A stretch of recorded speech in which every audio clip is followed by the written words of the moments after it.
On my second visit to the Philippines, I met this really lovely gal. She's 23, I'm 35. And there was this instant connection between us. I'm an American, by the way. She was this perfect traditional girl, cooking, cleaning, doing everything that you wouldn't normally expect from a Western woman, and she absolutely adored me. Over 3 years, I took numerous trips to the Philippines. I genuinely thought I'd found my future wife. She came from a solid family, not well off, living in a rural area on a dirt road, 10 kilometers out in the countryside. They're not religious. Just good, down-to-earth people. I'd always dreamt of marrying a traditional woman. I feel that feminism and Western culture make it really hard to find a loyal, decent wife here in the States. That's why I'm drawn to Filipino women. I tied the knot with my wife 3 years after meeting her. There weren't any red flags. She had just finished her nursing degree in the Philippines, and I'd covered most of her tuition costs during her 3 years at nursing school. Once she comes to the States, she'll be making good money. I work at the DMV, so I'm not exactly raking it in. Even though she'll earn more than me when she gets to the States, while she was in the Philippines, I paid for her apartment, helped out her family financially, and footed the bill for our wedding. When I got back to the U.S., I applied for a spousal visa for my wife while she was still in the Philippines. After her interview at the U.S. Embassy in her home country, they issued her an immigrant visa that was good for a year. Once she landed in the U.S., we spent 4 years bouncing back and forth with USCIS to secure her 10-year green card. That whole process was super complicated, time-consuming, and definitely not cheap. During those 4 years, she took her nursing exam, passed it, and we had a little girl. Since she was earning way more than me, I decided to be the stay-at-home dad for our daughter. I did some part-time work and a few side gigs, but she was the one bringing home the bacon.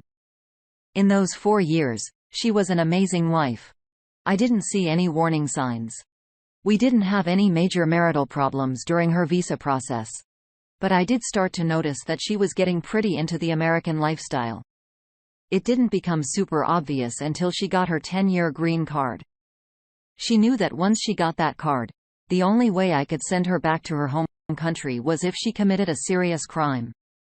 Once she had her green card, it felt like she just checked out of our marriage. She was totally loving her new life, the independence, and the freedom. It didn't feel like we were growing apart. It felt like we were pushed apart. She became distant, occasionally a bit harsh, and always seemed to find a reason to be out of the house. The isolation from the pandemic didn't help. I know she looks at life in the US and thinks this is so dull. We don't go anywhere or see anyone. It's a terrible place to live.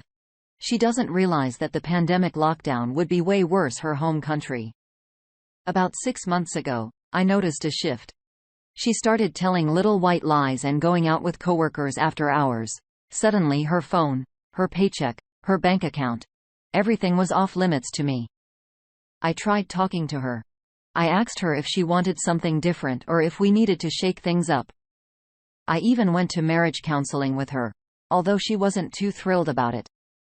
But it was clear she wasn't committed to anything other than finding her own happiness. I asked the counselor to spend more time with me, but for some reason, she blew me off. That's a separate issue I'll deal with later. She stopped wearing her wedding ring half a year ago. I gave her a list of things I expected from her, like wearing her ring, not driving drunk, and letting me know where she was going, but she totally ignored it. That's when I realized if I caught her lying again, it would be the final straw. I told her I knew she was keeping secrets and she needed to come clean. I called her out on some of the lies, but she just denied everything and basically shut down. The lies kept getting bigger and more frequent, but she still managed to deny them until last month. When she got tangled up in her own web of lies, I pushed her for the truth. And after an hour, she finally admitted it. She had a secret Tinder account, and she'd been seeing a bunch of guys she met on there. I've got a pretty good idea of what she was up to. She'd call out sick from work, but still drive to the office, park, and then hop in an Uber to go see her side guys. She did this multiple times. She texted me saying she was at a work party, but but she'd really be at some Tinder guy's place all night. She texted me saying she was too drunk to drive and was gonna crash there. On her days off, she'd say she was going shopping but was actually sneaking off to some guy's apartment. This happened a bunch of times. She'd even meet up with these guys in her work parking lot. The problem is I didn't figure all this out until it was too late. When I cornered her for the truth last month, she only spilled about 10% of it. Her response was, "I've told you enough, and she's still lying about these things." I mean, she's not just a cheater. She's a full-blown liar. I know for a fact, she's met up with her Tinder flings at least 23 times with at least 11 different guys, but she only admits to seeing 4 of them. It took about 2 weeks for all this to come out. And with each passing day, my pain, stress, sadness, and anger just kept growing.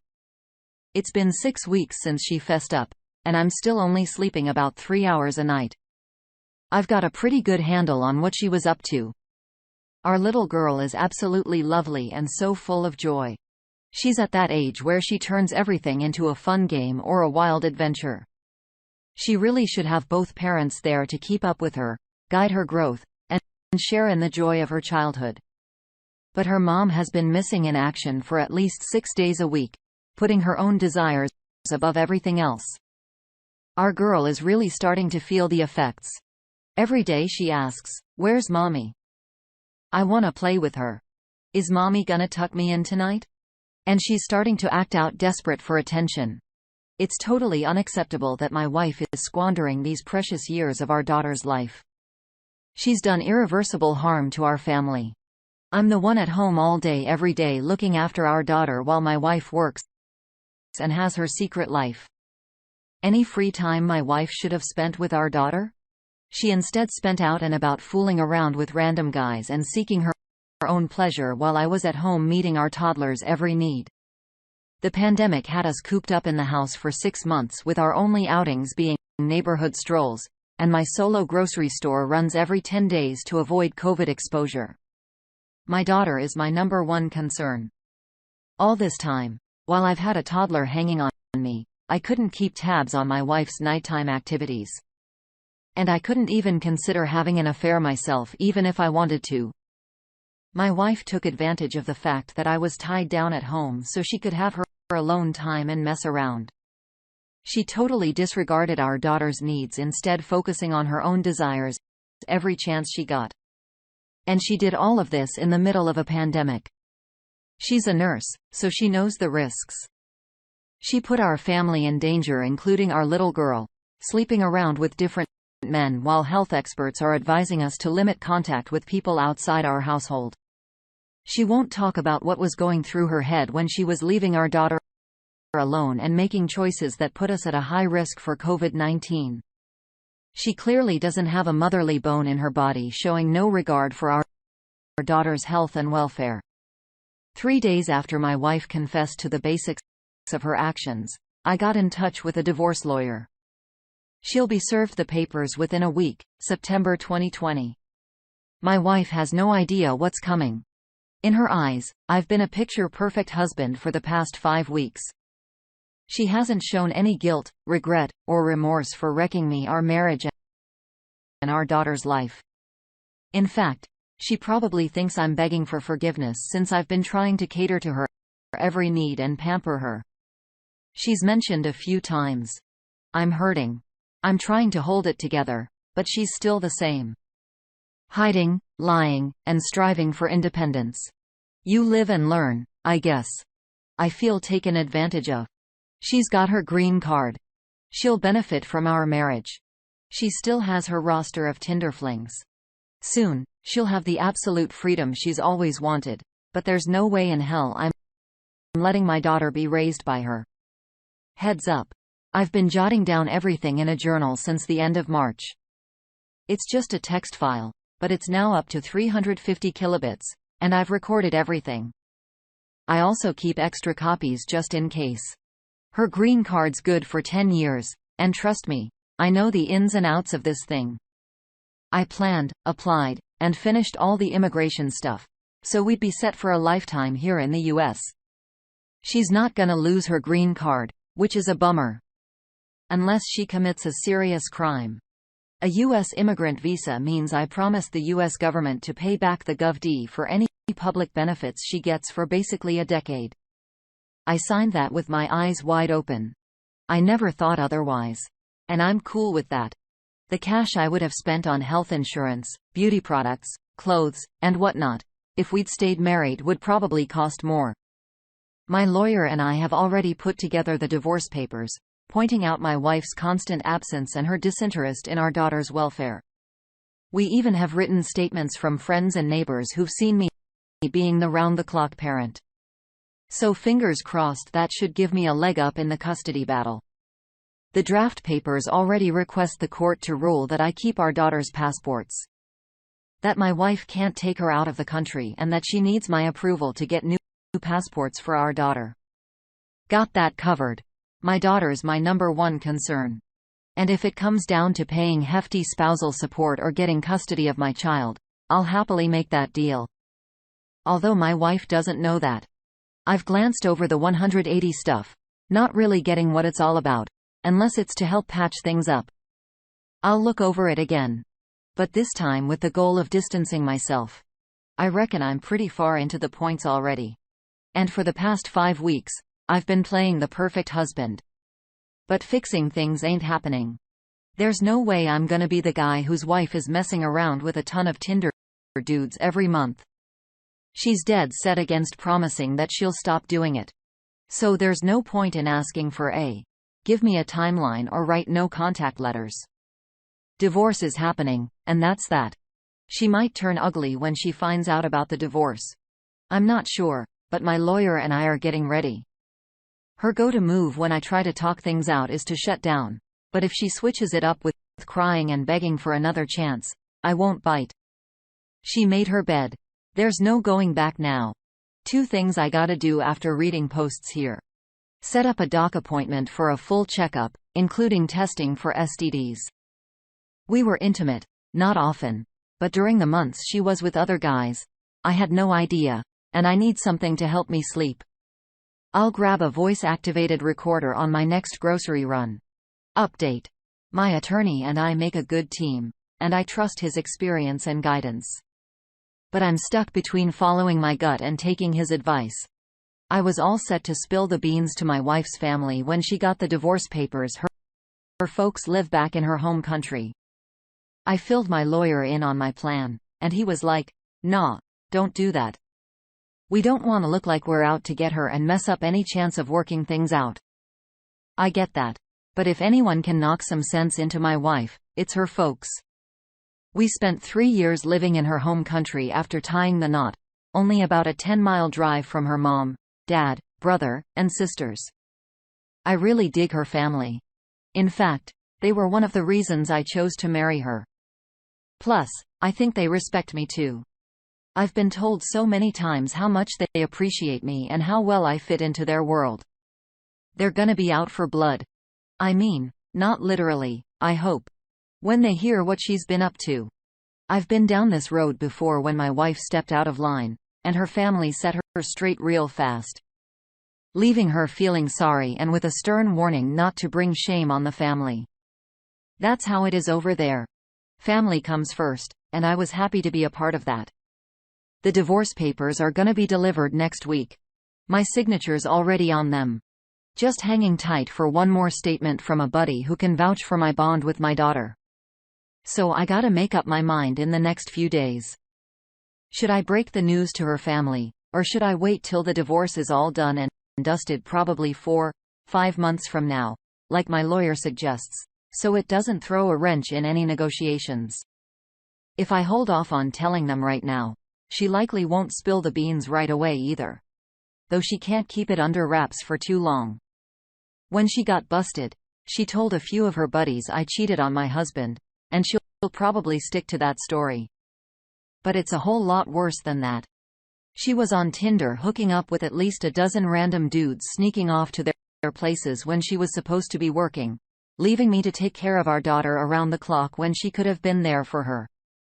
And she did all this smack in the middle of a pandemic. Her family deserves to know the whole truth. They're gonna be beyond pissed, but for me, the best case scenario would be if she decided to go back to her home country, leaving me and my daughter in peace, and allowing me to raise my daughter with real family values. I don't know if she'd be up for that, but I need to have some bargaining chips. My lawyer's got a point. If I blow the whistle on her to her parents right now, she won't have a reason to go back to her home country just to face the music. Update. I can see folks reacting the same way I did when all this stuff came out. I highly doubt my wife fessed up to more than, 10% of the real story. But when she first owned up to meeting one dude from Tinder, I was still in the dark about the rest. I straight up asked if they use protection. Obviously, my mind jumped to STDs first, but there's a ton of other risky behavior involved too. Hello, COVID. She was like, yes, but seriously, how could I verify that? And it would be super naive to think she had any kind of barrier method going on during BJ, so even if a protection made a brief appearance, I'm not fooling myself. And then I found out about all the other guys. She also claimed she wore a face mask when she first met these guys. She seems to believe this somehow demonstrates how mindful she was about keeping us healthy. Including our little girl. Unbelievable. And I know for a fact she's not telling the truth. There's really no point in grilling her on these things. She just keep lying, and the reality is already clear as day. She was out doing all this for at least 3 months. Every single free moment outside of work, both scheduled and unscheduled time off, was spent chasing after men. Meanwhile, I was at home with our daughter all day every day. She should have been here with our little girl. She should have stepped up and been a mom, not absent from our kids' life. Heck, she should have been a wife. Like I said before, she's a nurse.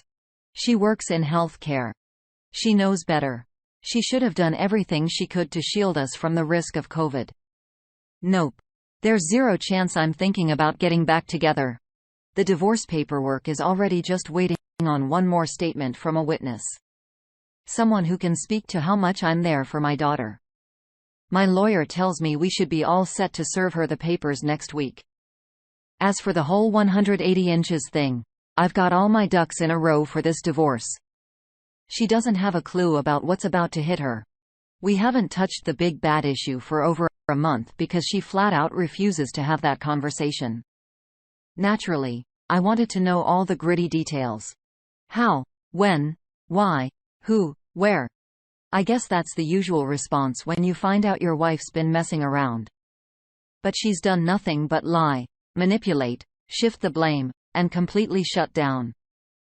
I tried talking to her for a couple days, but she basically said, "Stop asking questions or I'm out of here." I never had reconciliation on the table. I just wanted to understand why she blew up our marriage and set our daughter up for a world of hurt. But for the past month and a half, I haven't brought it up. There's no point. It's over, and she's got to deal with what comes next. We don't chat about that.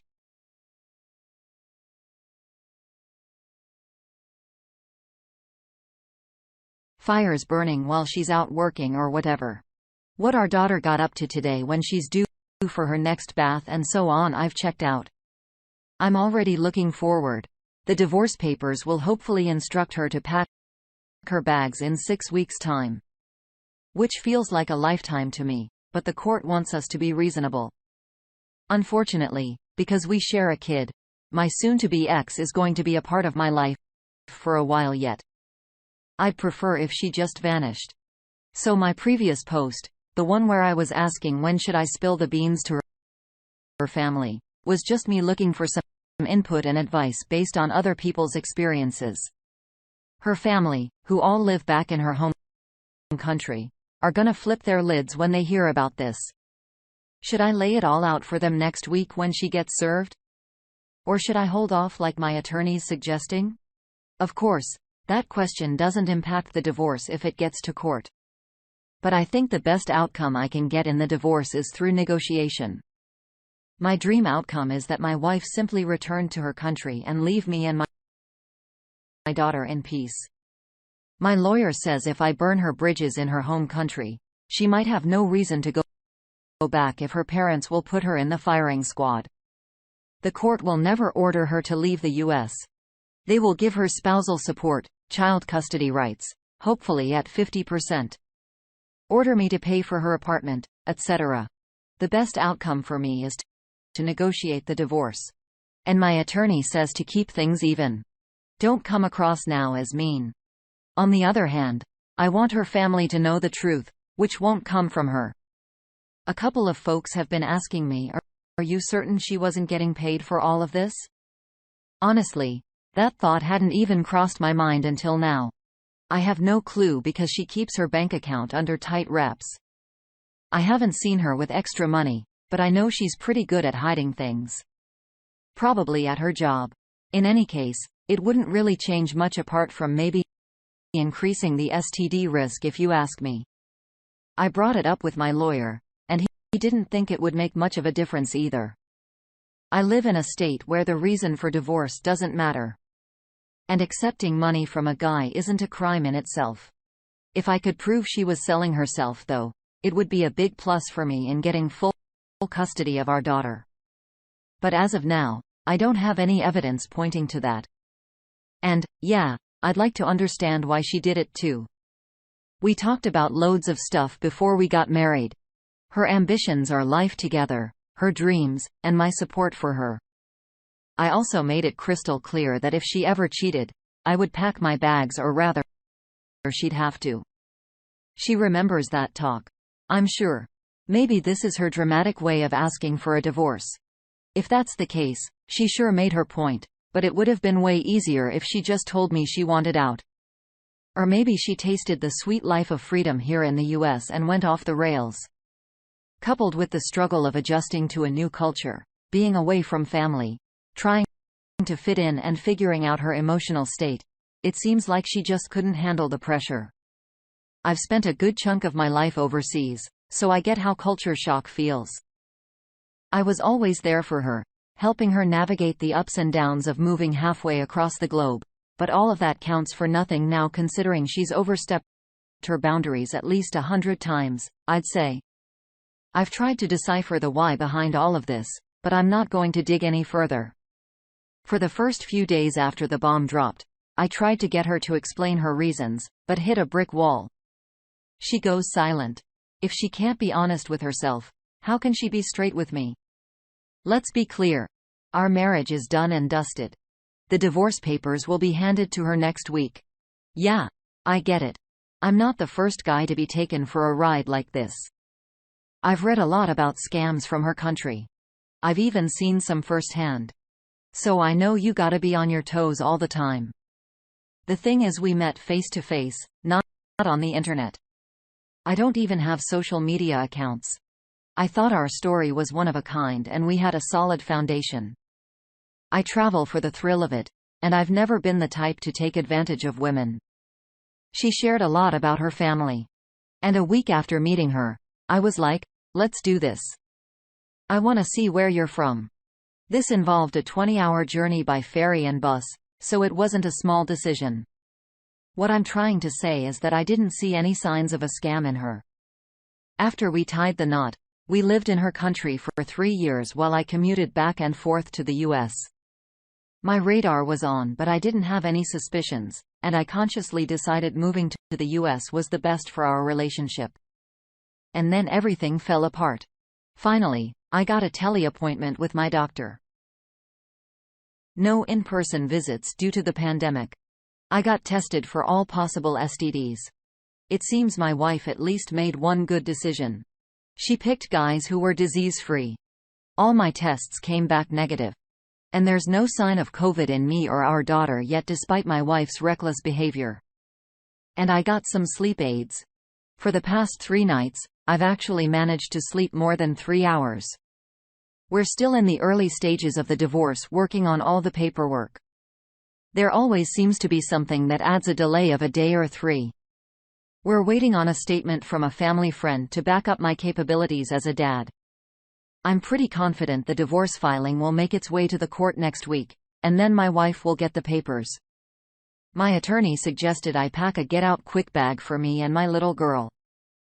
He's seen plenty of situations where the shock of getting served makes the other spouse flip out. My wife's got all next week off, so she'll be at home to receive the papers. I suppose that's one upside to her schedule change. If things go south, I'm prepared to make a quick exit with my daughter and head to a motel. I really have no idea how she's going to react, but so far, she hasn't shown any signs of facing the truth or understanding the repercussions of her actions. I'd be relieved if she just packed her bags and left. I'm asking the court to order her to be out by November 1st. But as my lawyer points out, it's the judge's call in the end. I've laid out my case. I've set up some counseling sessions through my doctor.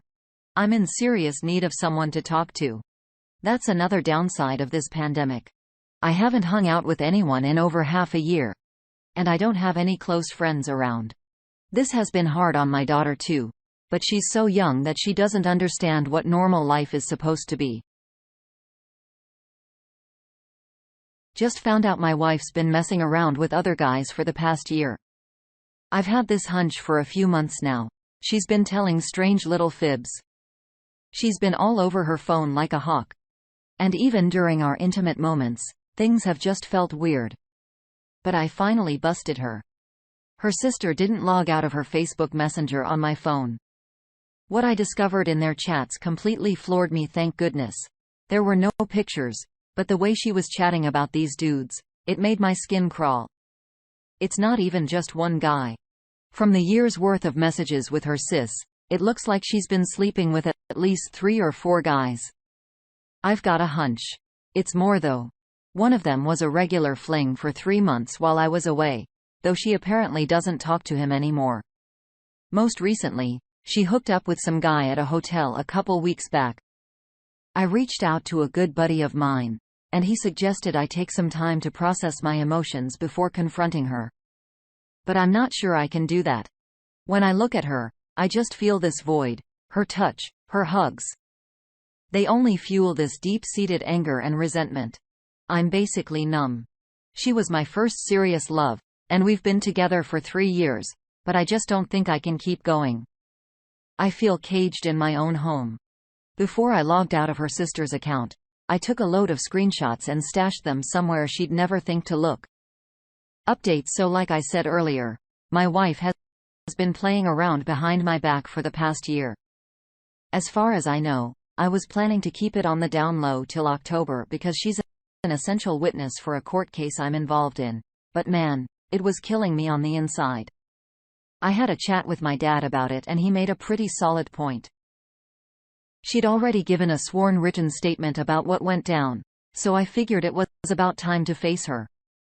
Only a week had passed since I discovered her infidelity when I decided to have that difficult conversation. But man, that was probably the most awkward week of my life. Every glance I gave her came with a rush of anger. Every grin I flashed her was just a facade. Hitting the sack with her left me cold and void. And the worst part, being intimate with her made me feel downright gross. I forced myself through it once or twice, and then started making up reasons to avoid being intimate. I was honestly falling apart inside. The morning of the day I decided to confront her, she had the nerve to accuse me of cheating. I just stared at her and burst into a crazy laughing fit because the situation was just too ironic.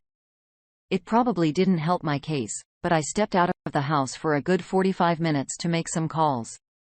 That's when I rang up my dad and decided it was go time. After I chatted with my dad, I figured it was time to touch base with my wife's sister. See, back in October, she'd been trying to catch me about something big she wanted to spill about my wife. I just shrugged it off, some nonsense at the time because she's known for lying and stealing. But after all I'd seen, I thought maybe she was onto something real. So I reach out to her. And what does she do? She tips off my wife. So my wife gives me a ring and I tell her I'm heading home to have that talk. I pulled into my driveway, stashed an audio recorder in my pocket, hit record on my phone's video, and tucked it into my shirt pocket. Then I walked inside to face her. On the outside, I was all chill, but inside, I was clueless about what would go down. This lady I'd been with for years had morphed into a total stranger over the past half a year. I hit her with, How long have you been playing around behind my back? How many dudes? Why'd you do it? At first, she tried to play the innocent card, but when I started tossing out quotes from her chats with her sister and naming the guy she'd been with, she got real emotional, real fast. I could see tears pooling in her eyes. I asked her again, and she clammed up until I spilled on how I found out. So I told her about her and her sister's messages. She immediately broke down, but I'm not buying half of what she dished out. She claimed it was only 2 guys, but the messages I saw point to at least 3 or 4. She also insisted she hadn't cheated since March, which I called BS on, because there was a message about a hotel meetup with a guy just days before my birthday. Her explanation for her actions was seriously the lamest thing I've ever heard. She said she was scared about moving far away from home and did it because she was weak. Her second excuse was that she hadn't been with anyone else sexually before me. I told her straight up. Those were the most ridiculous excuses I've ever heard. I let her know we were headed for divorce, and she just lost it, bawling her eyes out, and pleading for me to stay, saying she couldn't stand to lose me. I didn't shed a tear, didn't raise my voice, didn't hurl any insults her way. I just stared at her crying, completely disgusted by the woman she turned into. I made it clear there was nothing she could do to change the situation. We were getting a divorce. I told her she could crash at my place for a month or 2 while she saved up some dough to move. That lasted about 10 days. Then I couldn't stand to look at her anymore, so I told her she had to leave. She ended up at a friend's place. Our split started off chill, but then she started pulling some stunts that really got under my skin. She'd ring my cell in the middle of the night when she knew I'd be asleep, just to wake me up. She came up with this crazy tale where I'm the villain, saying that I only married her to get some extra cash and that my master plan all along was to dump her once she was of no use to me. One time, she even showed up at my doorstep at 1 a.m. to collect her stuff even though I'd been offering to drop her things off all darn day. After that episode, I went ahead and changed all the locks on my house. But what really ticked me off was when she demanded that I sign over one of my 2 cars to her in our separation agreement. I'd busted my hump to pay cash for both of those rides. She claimed she needed a car to get by, that she was entitled to one since I'd originally bought it for her, and that she deserved the car, despite the fact I'd been footing the bill for everything over the past year. She even went as far as saying she wouldn't sign any paperwork unless I gave her the car. I was so ticked off that I let things simmer for a couple of weeks before I talked to anyone about it. When I did chat with a guy about it, he pointed out that giving up this $25,100 car would be a small price to pay considering the long-term benefits. I mean, she wasn't even interested in the pretty decent chunk of change that I've got tied up in my house, and she was even ready to give up all claims to alimony and any support after we split. The only reason I was hesitating on giving her the car, even though it would be the smarter move financially, considering what she was ready to give up for it, was because I was just too darn angry. I was letting my anger get in the way. After considering his advice, I figured he was right. We've set a date in a few weeks to sign the separation papers. All she's getting from me is a car, and I get to keep everything else. Ever since we split, I've been riding a roller coaster of emotions. I felt a lot of anger and experienced a whole lot of alone time. But the funny thing is, I haven't found myself missing her, and I haven't reminisced about any good times in the month and a half or so that we've been separated. My place is a total disaster, and I just can't find the energy to tidy it up for more than a few minutes at a time. I've been spending a lot of my downtime just lying in bed staring at the ceiling and walls. I said goodbye to all our cats and dogs, but despite all this, I'm feeling a sense of freedom I haven't felt in ages. I feel like I can do anything I want now. Her cheating was just the last straw, really. She turned into a real piece of work, always hurling insults at me, regularly coming home plastered, and even getting physical with me when she was wasted. She hadn't chipped in on any of our bills for almost a year and had become super reckless, breaking things, losing stuff, and racking up tickets that I ended up having to cover. So to be honest, this breakup is for the best. I really don't know what's next or what I'm gonna do. Since I left her, I've hooked up with a few women I didn't even know before, just for the fun of it. One of them is really into me now, and she's a sweet and genuine girl. But I'm totally clueless about what to do about that. I've hit up clubs and bars for the first time, caught up with old pals, and I'm trying to get my life back in order. I can tell you right now that I'm not planning on getting hitched again for a really, really long time. If ever, I think I jumped into marriage too young, and this whole crazy year has aged me a lot. Sometimes I feel like I'm living in a different world than my friends. I'm not even ready for a serious relationship right now. I've got an appointment to see a counselor or therapist at the end of this month. I mean, not only am I dealing with a divorce, but there's a mountain of other stuff in my life too. I'm just not sure if I need it. Quick update, guys. I'm literally cracking up at all the folks mad at me for giving up my pets. Relax. I found good homes for all of them. I didn't just abandon them. I made a grown-up decision because I realized I wasn't able to take care of them anymore. After cutting ties with my wife, I just didn't have the drive. And having 4 big dogs and 2 cats was just too much for one person, especially with my work schedule. Adding to the mess, my wife said she'd take one of the dogs and both cats, but then out of the blue, she called to say she wasn't taking them anymore. So all of a sudden, all the pet care fell on me.